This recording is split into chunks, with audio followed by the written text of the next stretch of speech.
Good evening দোস্ত, আমি সামিরুল ছোটিদার। আজকে আমরা অ্যানালাইজ করব ব্যাঙ্ক নিফটি উইকলি।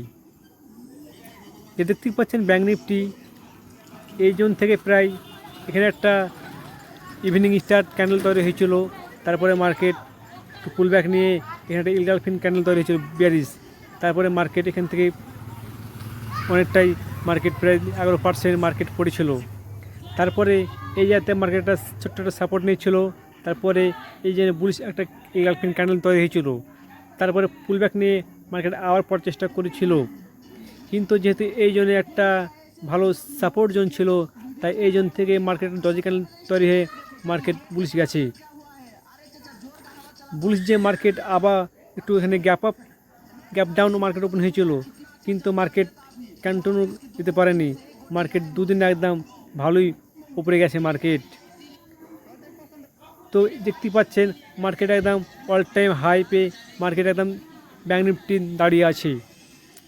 আশা করি এই জন্যে হয়তো দু একদিন সময় বিতাবে, তারপর মার্কেট আবার কন্টিনিউ উপরে যাবে। তো চলুন আমরা দেখি ডেল টাইম ফ্রেম করে। তো চলে এসে আমরা ডেল টাইম ফ্রেমে, দেখতেই পাচ্ছেন ডেল টাইম ফ্রেমেও একটা ভালো বুলিশ ক্যান্ডেল বানিয়েছে। এই যে দেখতে পাচ্ছেন এখানে একটা ডাবল প্যাটার্ন বানিয়েছে মার্কেট, এই সুন্দর একটা বুলিশ ডাবল প্যাটার্ন বানিয়েছে। আর যে তারপরে নেকলাইনটা রিটেস্ট নিয়ে সেটাকে ব্রেক করেছে মার্কেট।